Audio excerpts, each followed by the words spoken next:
Hello, everyone, and welcome. Welcome to listening. I want to thank you for listening to your heart's calling and joining me today,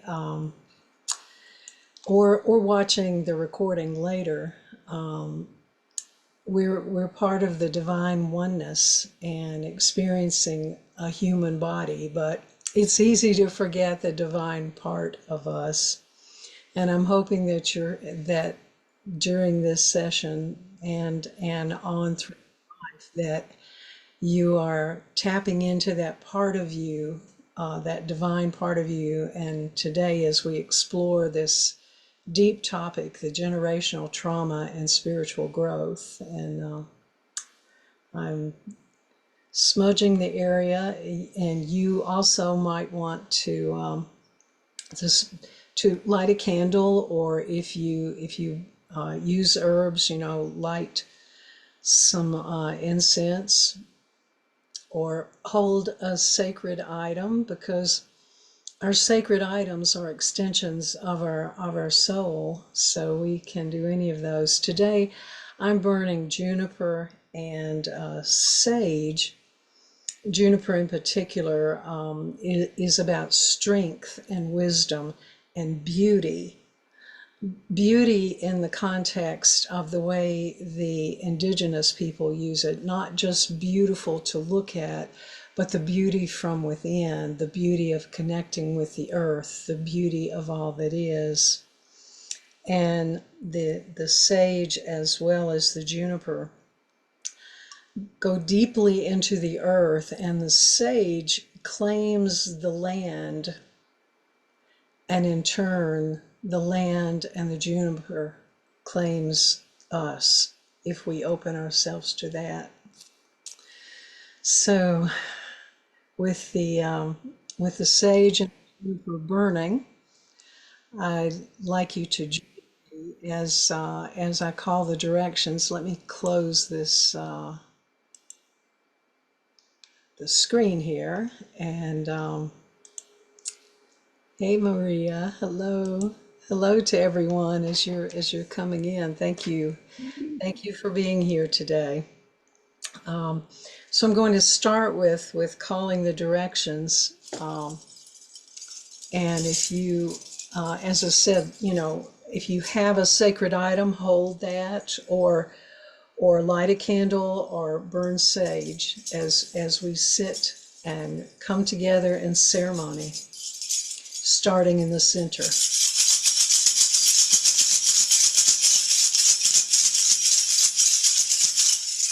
And I say thank you to the divine light, to the oneness flowing in and through us, coming around us, bringing us into awareness of the ancestors of the spirit world.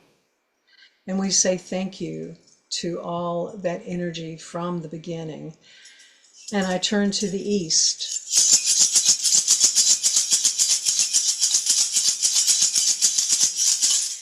The east, the direction of illumination. And so I call on the ancestors of light, the ancestors of the sun, of the Egyptian line Ra, and Mut, and Sekhmet, and of the Celtic line Lu and Anya, and many, many other ancestors of each of the directions. We call on you from the east to illuminate our path as we go through this journey today. I turn to the ancestors of the south. Bridget of the Celtic line, and Hathor of the Egyptian line, who both bring us love and joy and laughter and creativity. They call us to join in the dance of life, opening to the creativity that is there. And so we call the ancestors to help us do that this day as we go through the journey. And we say thank you.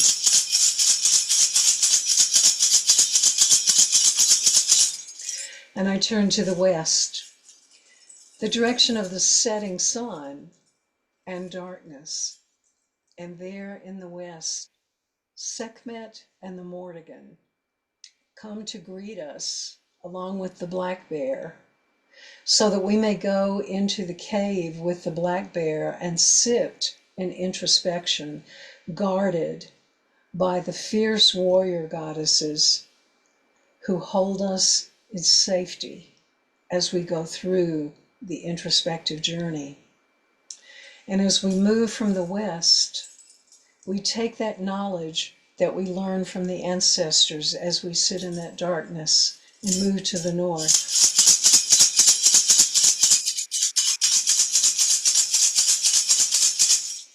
And the north, the direction, a challenge, the direction of the midnight, the direction still in introspection, but deeply into the challenge of the north. And Ma'at and Danu, from the Egyptian and the Celtic line, call us to remind us we came here to be warriors of the heart. And they call us to the challenge to stand up to that and be who we truly came to be. And we say thank you.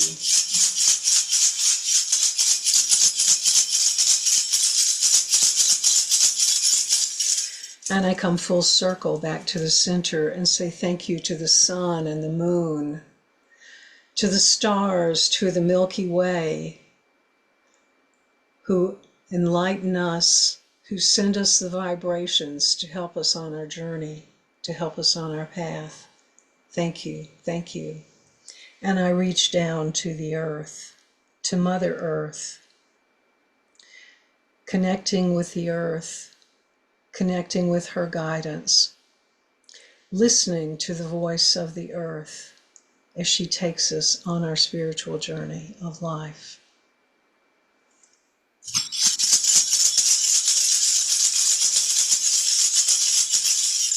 And I say thank you, Aho, Ashi, Amen, blessed be, Hamdulillah, and so it is.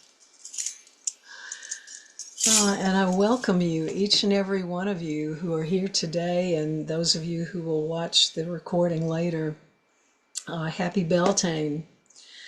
Beltane is a part of my spiritual heritage. Part of my biological heritage comes from Ireland, and I celebrate the 4 holy days, the cross-quarter seasonal changes, as well as the equinoxes and the solstices. And on the wall behind me, I've brought a little of my generational past. The picture here, and you can't quite see my father in there, but this is my grandmother, my great-grandmother, and my father with me as a child. This is a painting somewhat similar to one of my 2 childhood homes. And the Phoenix rising, as we look at the generational trauma and find our way to above it. And then the spirit wheel, the medicine wheel that comes from my Cherokee heritage. And so I thank you so much for joining me today as we go through these journeys and talk about the generational trauma. I'll share with you, some of my generational joys and traumas from both the spiritual perspective and the biological side as we go part of today and as we go through the course, if you choose to join that. Though my ancestors perhaps moved to better their lives, I find the joy of that in my blood, in my bones, to travel and to go forth seeking sacred sites and finding my long ago connections to that. And I see that as a part of my heritage driving me toward that. Our DNA tells us about our physical past, but we are also connected spiritually to people and to places that are not necessarily part of that DNA. Ireland, Scotland, England, and Wales all show up as a significant portion of my DNA, but I'm deeply, deeply connected spiritually to Ireland as well as Egypt. And another part of my heritage connects me to the trauma experienced by my mother and my grandmother and my great-grandparents in tearing apart of the Native American families. The trauma in our generational past can disable us without us even knowing it, but it also, because it impacts us today.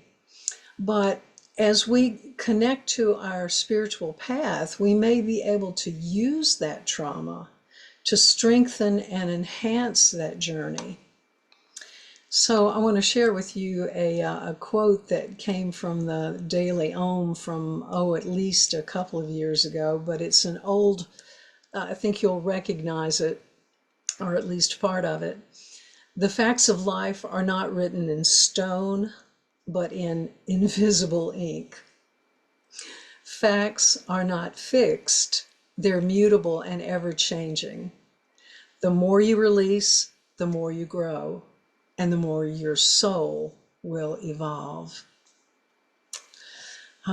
So I want to talk a little more about that today. I have a slideshow to show you as we talk about this, and it will be, this is really an introduction to the upcoming class that I will teach on reversing generational trauma.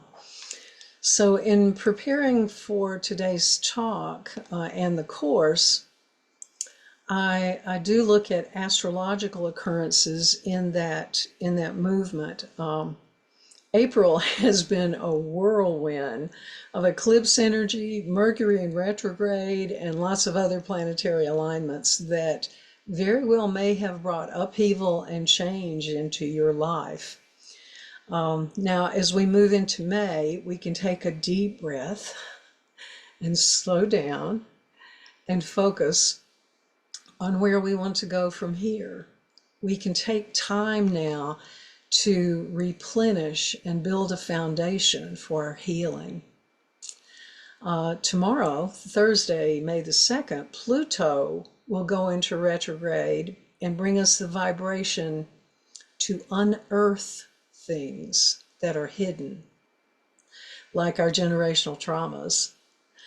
And that vibration of Pluto will help us find new ways to walk our spiritual path with courage and strength and determination.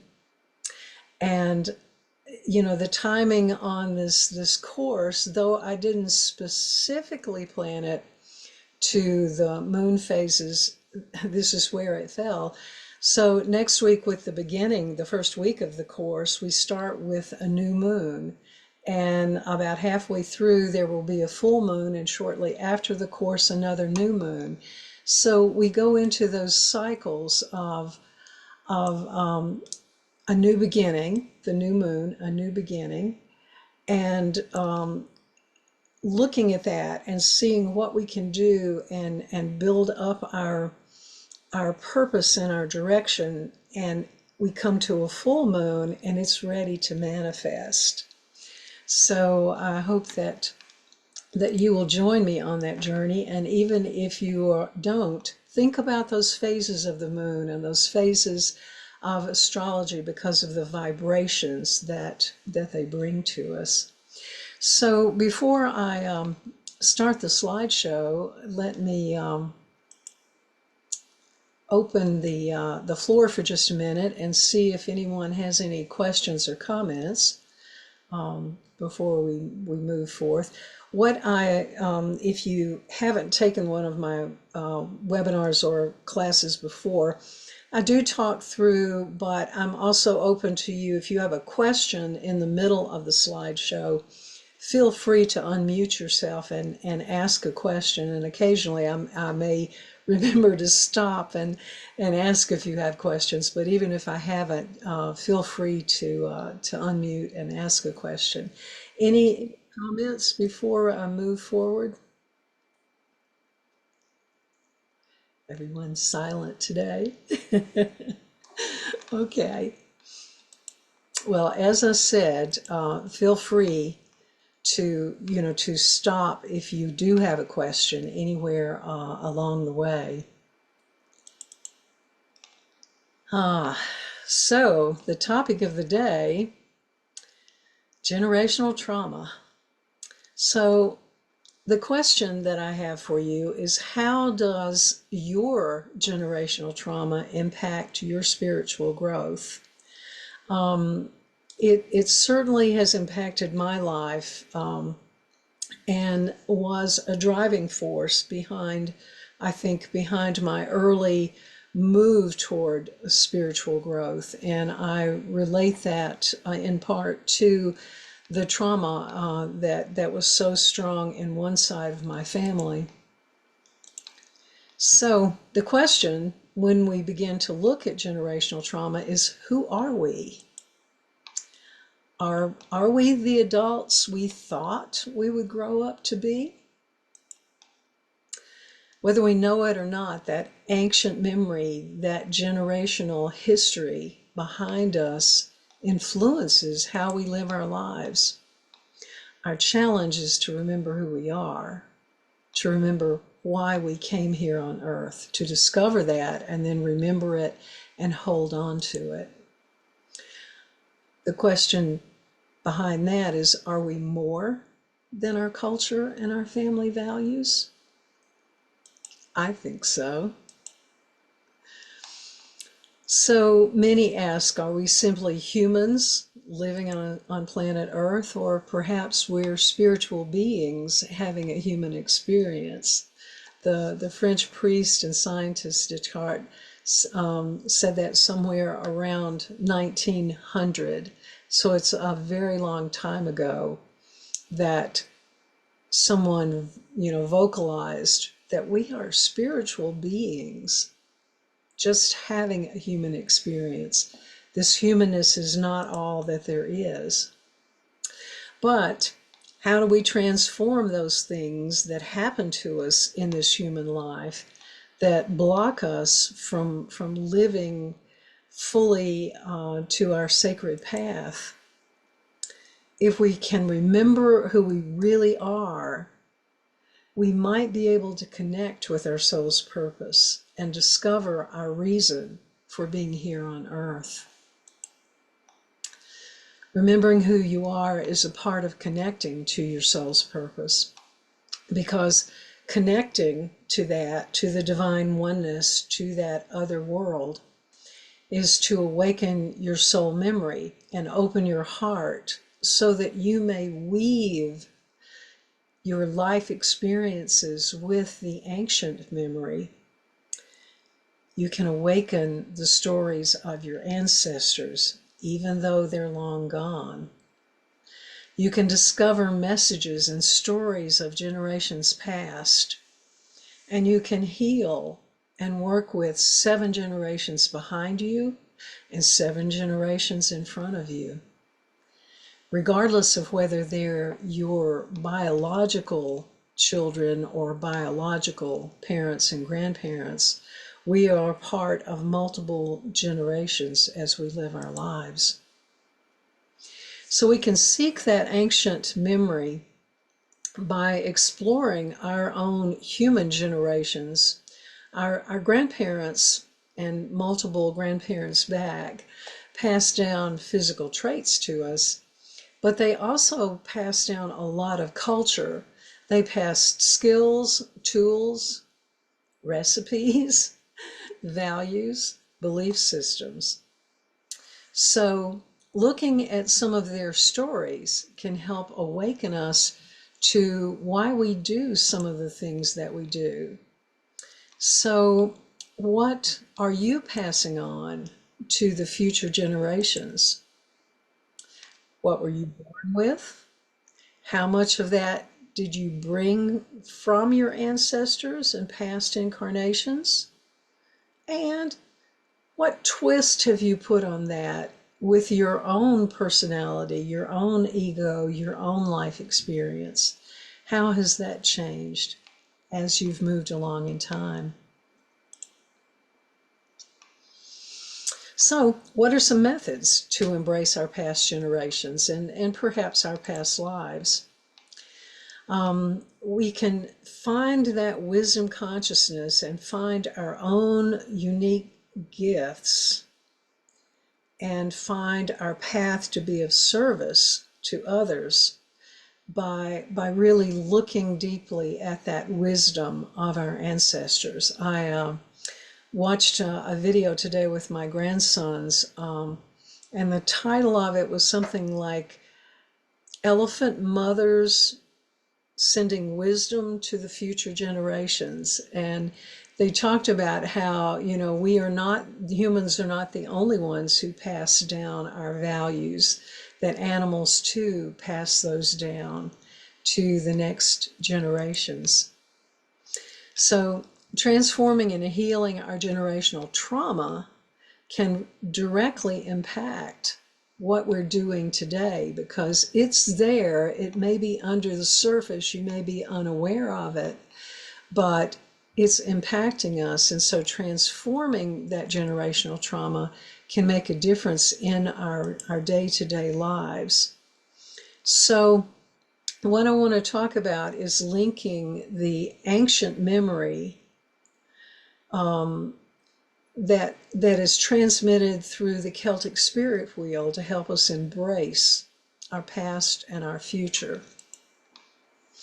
So very briefly, we look at the spirit wheel. This is based on a Celtic model, though indigenous people all over the world use a version of this with different elements in different directions and things like that. But for me, I follow the Celtic line, where in the east is air.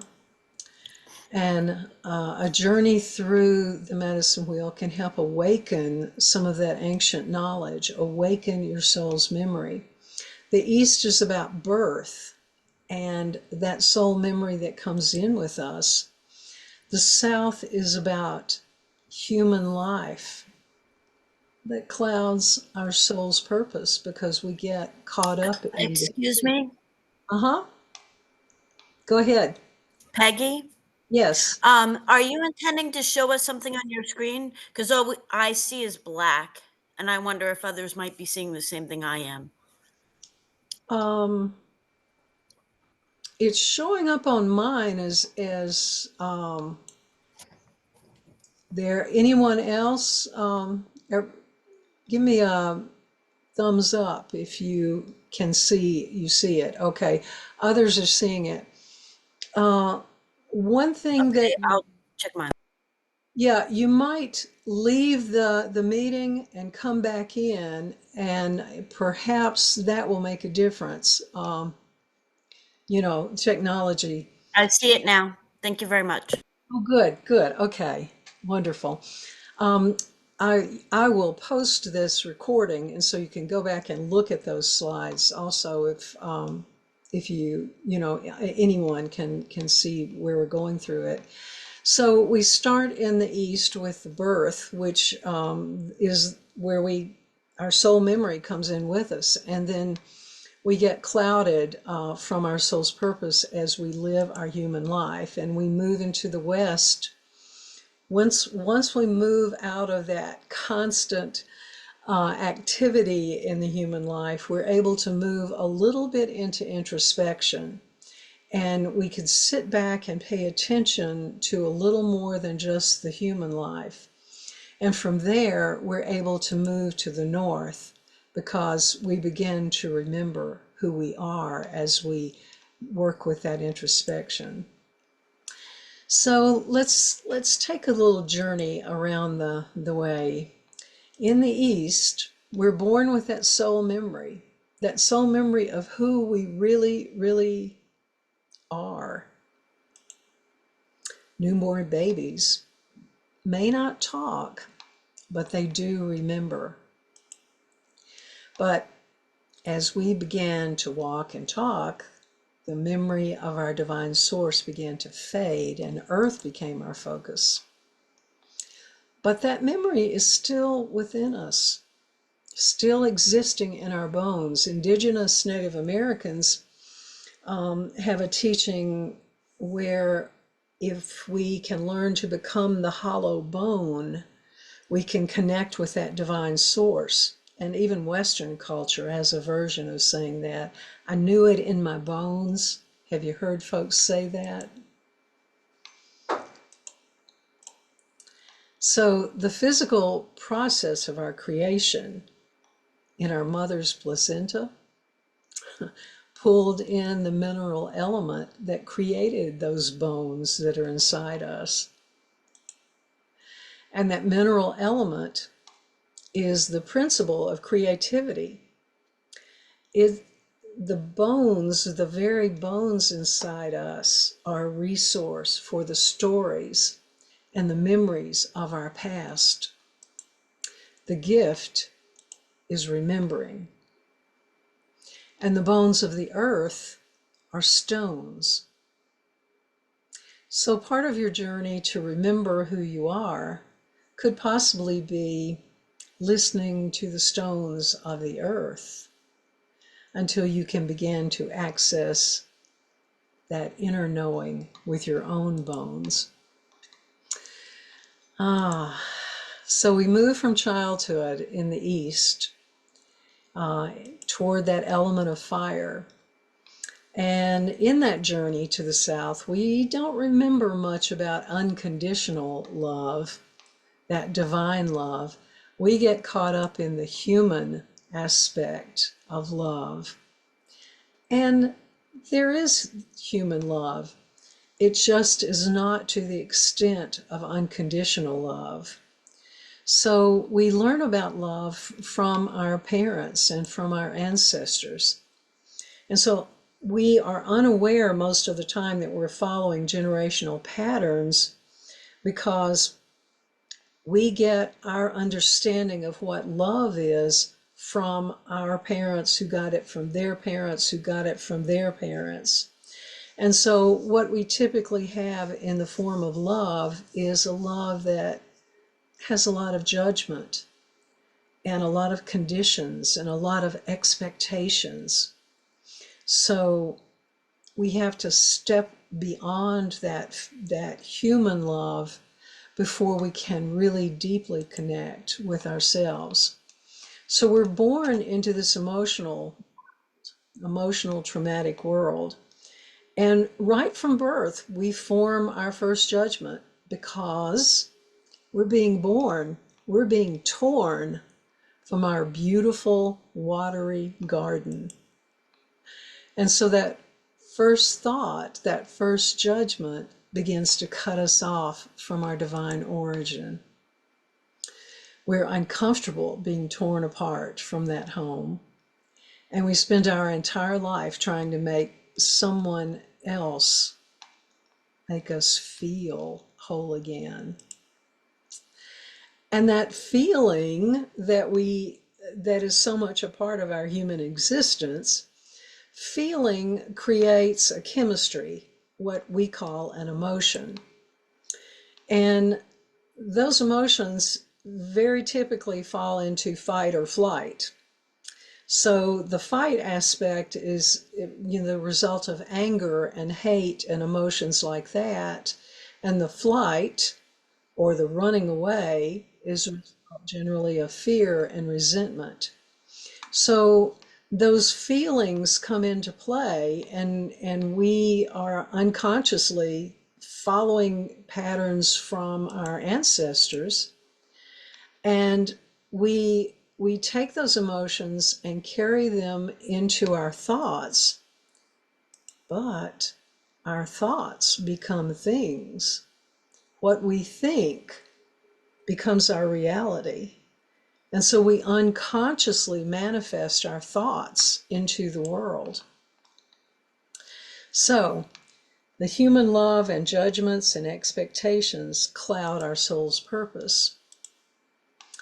And in that process, You know, we create habits and behaviors that support our ego, and we forget who we are. We forget that we have to pay attention to our soul's purpose. And, you know, many of these habits and behaviors, some are our own, but many of those, most of those, are actually trained in us by our ancestors. So our journey to the West stirs our conflict between soul and ego. And as painful as the dark night of the soul can be, it drives us into introspection. And that dark night of the soul sometimes is the very element that begins to awaken us to our soul's purpose. So there are many different things that we can do to be more in touch, in contact with our soul's purpose. Just one little technique is being the observer of your actions. Yeah, how hard is that? We don't observe ourselves very well. But if you decide that you want to be the observer of your actions, you've taken the first step. So one thing that you can do is let your awareness be a dot. And you can put that dot of awareness on your shoulder. So reach out and take an imaginary dot and put it right now on your left shoulder. Put that awareness. That's awareness. And when it's on your left, you could see your judgments before they take place.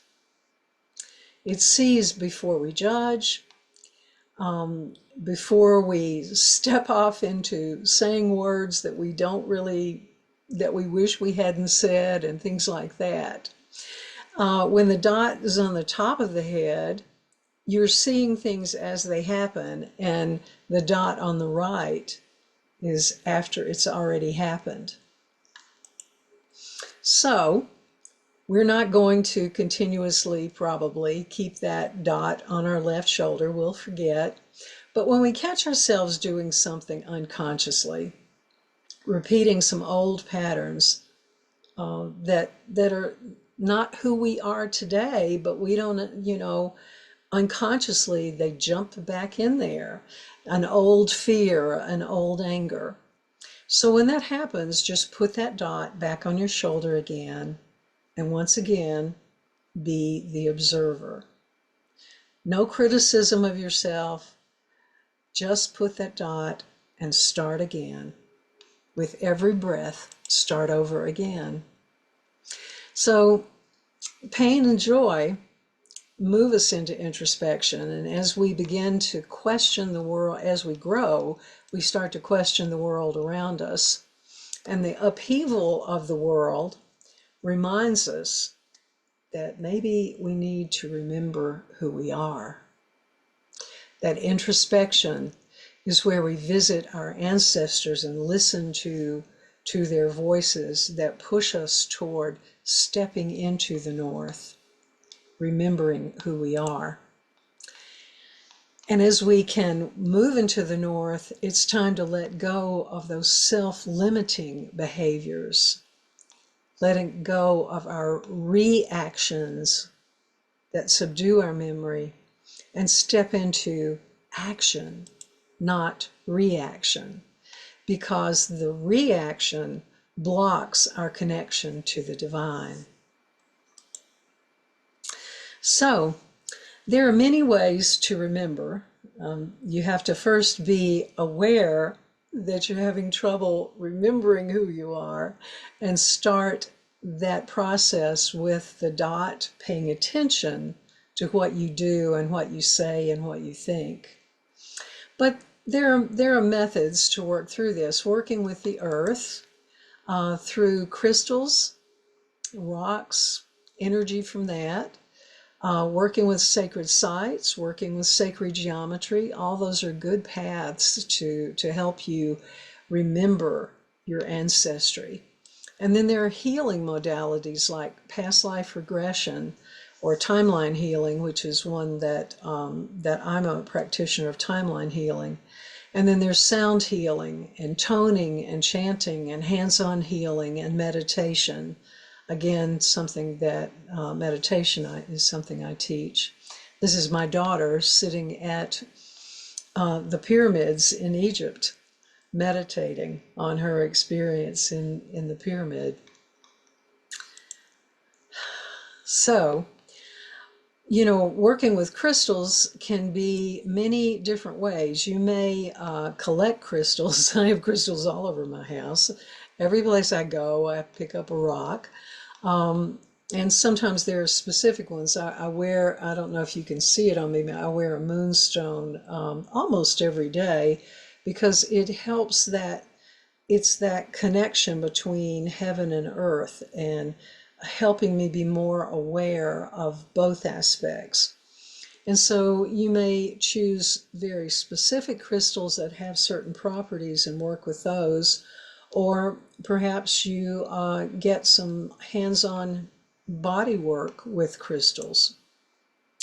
And I like to look for faces in the crystals and listen to what they have to tell me. This one looks like that's certainly a face right there for me. So whatever things work for you in regard to crystals can be very helpful. Going to sacred sites, and even looking at pictures of sacred sites can help awaken ancient memory in you. I've spent quite a few years traveling to a number of sacred sites here in the United States and in Europe and in Egypt. This is Wells Cathedral in the UK. This one is in Scotland, Avebury Stone Circle. This is in Arizona. These are the if you can see, they're faint, but there are writings, drawings on the canyon walls there and in many other places. So going to these sites or even looking at pictures of these sites can help awaken a memory to help connect you to that ancient past. Geometric structures can also do that. I have in my yard, I have not one, but two medicine wheels, a labyrinth and a Vesca The Vesca is the two circles overlapped, and it's very symbolic. It could mean heaven and earth and the space in between. It could be beginnings, just like life, birth, living life, and moving on to the next life, the other world, any number of symbology, but that stepping into a labyrinth or a Vesca can connect you with the earth and help you connect with past memory. So when we walk the medicine wheel, we go all the way around and come to the center, because the center connects with the divine. Walking with the divine light is walking in the center of the medicine wheel, traveling with ancient wisdom. And if we embrace walking the path of the medicine wheel, we open to the wisdom of our past, but also our very own generation of wisdom. Living that path of the spirit wheel and sharing that wisdom can help us appreciate the individual gifts that each and every one of us have. And when we can appreciate ourselves and others, we might be able to bring ourselves into coherence with the natural world. We're all looking for loving relationships. We're looking for vibrant health. We're looking for an authentic connection with other people. We all want that. That's a part of who we are as humans. And sometimes it's very difficult. So as you walk on earth, Remember with each step to connect with the earth and with the divine. Mother Earth keeps calling us to remember who we are. So we need to call on our ancestors for courage, the courage to release our fear, the courage to face our shadow side, and to remember to care for Mother Earth, for her land, her water, her air, her trees and animals, all of her beings. And to do that, we come to the center to stand up as warriors of the heart. But how? How do we do that? So, when we really and truly look at our actions, our thoughts, and our behaviors, we first can begin to identify some of our personal traumas. And if we can identify some of those, then we can begin the process of releasing and repairing and changing some of our patterns that are not helpful in our spiritual growth. We can even reverse generational trauma if we work hard enough, if we work with it and truly pay attention to it. So, but the trauma very often is so unconscious that changing it is not easy ever. But there are ways. Meditation is a very good way to begin that journey. Living in harmony with planetary vibrations. I talked just briefly about that in the beginning. And listening to guidance from the ancestors. So our ancient ancestors, as far back as we can go in time, we know that they tracked the stars and the planets and the moon. Those planetary placements and star placements do have particular vibrations, and they don't run our lives, but we certainly can make our lives easier if we pay attention to the vibration that's coming about with that planetary action. We're right now in the sun sign. Our sun is in the sign of Taurus, and Taurus is, well, notorious for being resistant to change. But we've got some other planetary things in place to help release some of that resistance. That transformative energy that we're looking at right now can help break that up a little bit. And right now is the time to look at your patterns, look at your unconscious reactions in life. And Taurus and that placement of Pluto and Uranus can really help us sit in introspection to look for those things that block our growth. And as we find those things, then we can begin the process of change, conscious change. Living in harmony with planetary vibrations can be one of the methods for coming into coherence with our soul's purpose. Meditation, guidance from the ancestors.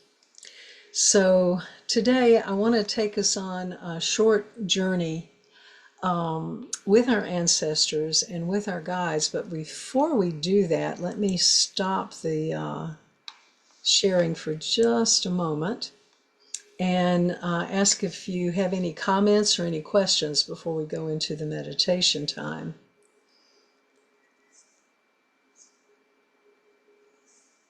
Anything anybody wants to add to that?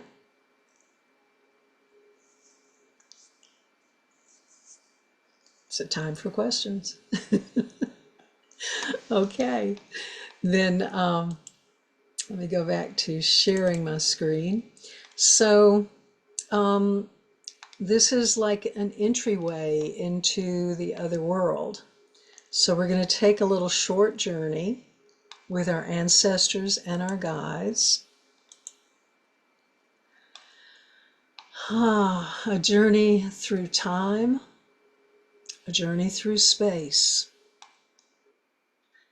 a place where our ancestors filled us with love, and a time when we remember who we truly are.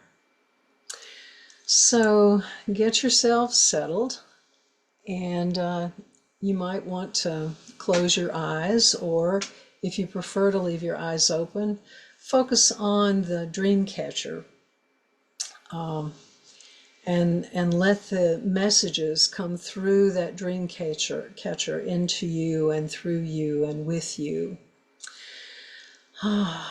So just take a moment to kind of settle yourself. Start with some slow, easy breathing. Just breath in, breath out. No, nothing in particular. Just breath in and then release all the things that you might have been thinking about that had happened earlier today. Or release your plans for the rest of the day, your grocery list, or whatever you need to do. Just kind of take a breath in and sigh. Yeah. So we're going to travel back through this lifetime, travel to past lives, to ancestral lives, far, far from the past.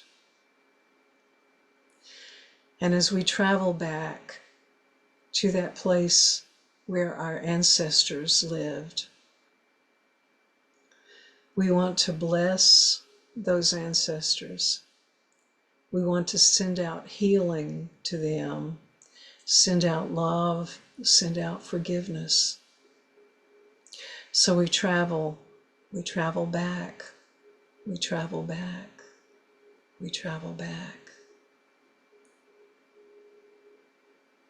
And through each of those past lives and past generations, say to those people, those times, those situations, I forgive you, I bless you, I heal you, I love you.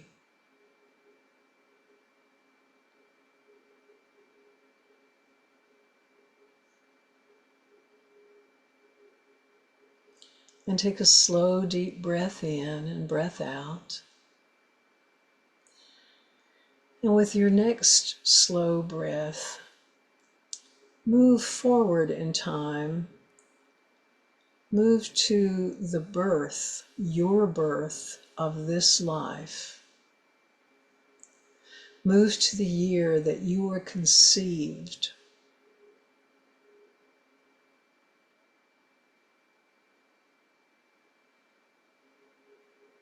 An egg and a sperm coming together.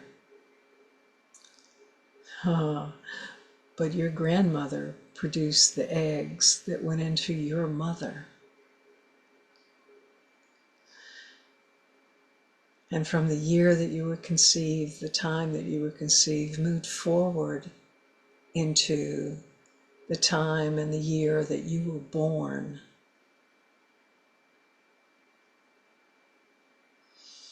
In that conception and that birth, your guides were there. Your guides filled you with love, understanding, compassion, and gratitude. You, the essence of you, was a part of that conception. You helped choose those parents for the experiences your soul needed. Maybe your childhood was wonderful, maybe it was terrible, but you chose those experiences. Your soul knew what you needed to help you in your path. And so you helped choose those experiences for your soul's development. And so right now, we're going to touch the threads of the tapestry of your life. We touch those threads with love, with healing, with blessings, with forgiveness. So know that your birth, you and all that makes up you, is blessed, healed, loved, and forgiven. And now, while we're in that birthing time, we're going to seal that conception and birth with that blessing. That time period of your birth is blessed, healed, loved, and forgiven. And all the soul lessons from that experience are blessed.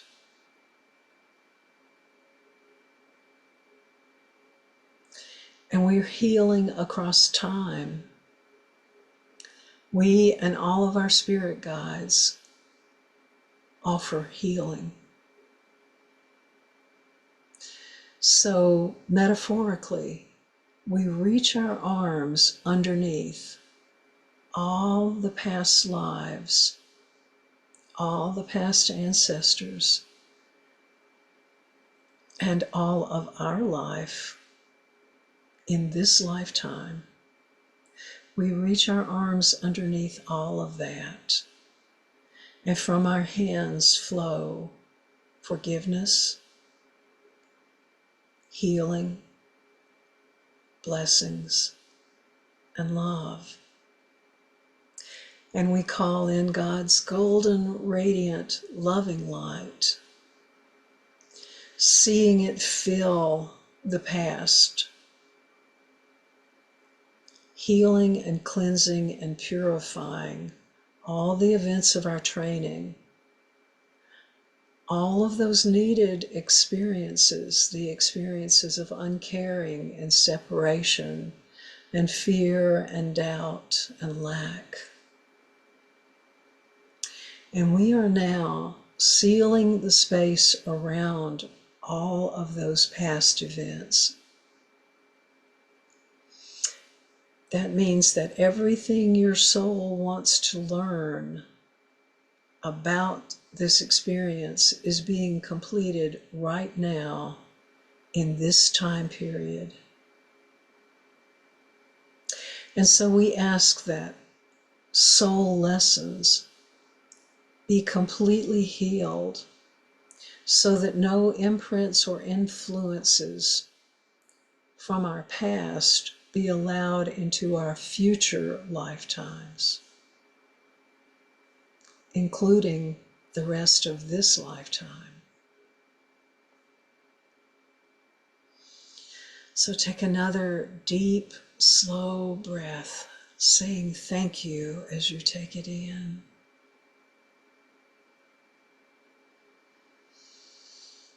And saying thank you as you let the breath out. We thank our spirit guides for being with us today. And so feel their beautiful love and wisdom pouring into you. They're helping us remember who we are. They're helping raise our consciousness and the consciousness of the collective. Remember that you are healed, blessed, loved, and forgiven, and can continue to send love and light into the world. And you, from this moment forward, fulfill your soul's purpose on earth. So take another breath in and begin to feel revitalized and refreshed.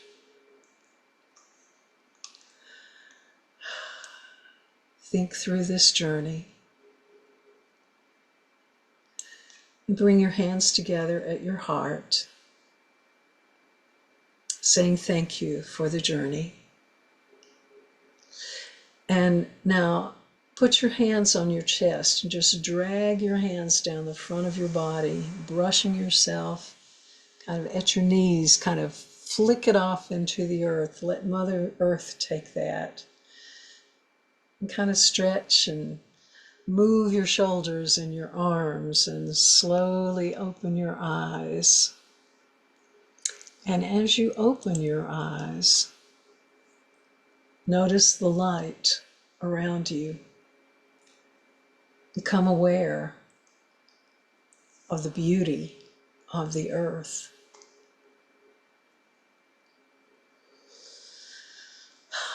Yeah. So I hope that you will join me in the course Reversing Generational Trauma. You can go to my website. Let me paste that in the chat if I can get to that. I can't get to it. If you receive my email, you have the website. It's motherearthsacredtours.net, and you can go and look at that. You can go to my website and see more information about the course, and from there, find registration information and how to register and everything. Here's, let me put here it is. Let me put the direct link in the chat.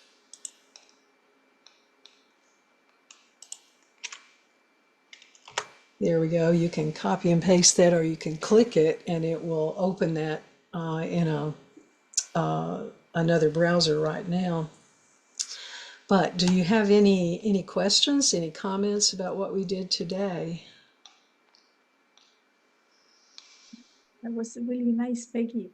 Yeah, I was able to travel back, to Europe, and remember my ancestors, and then I forgot, was I just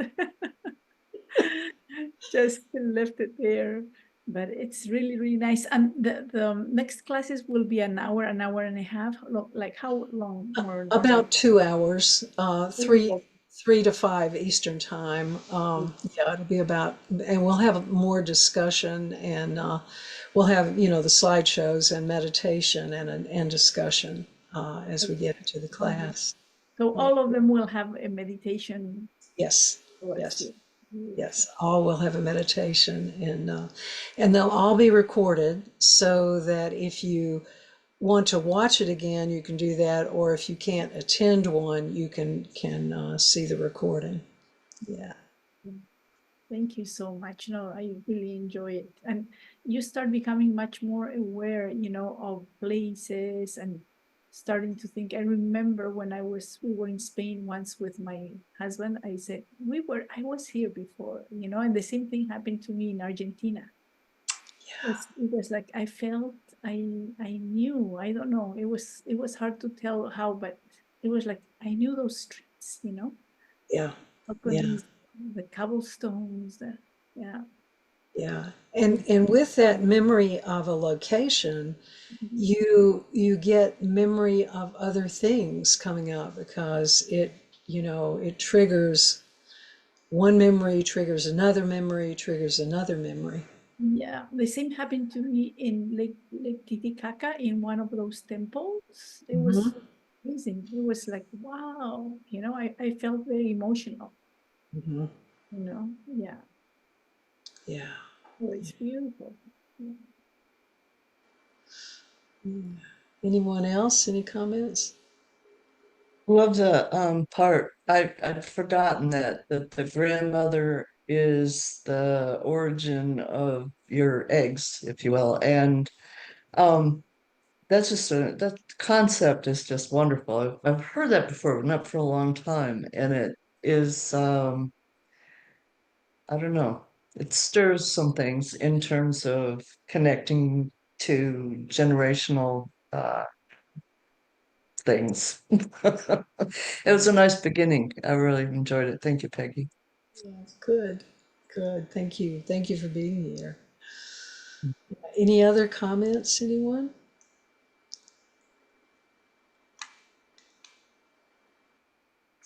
Well, I appreciate everyone for being here. And let me know if you have any questions. You can email me, or and you can go to the website and get more information.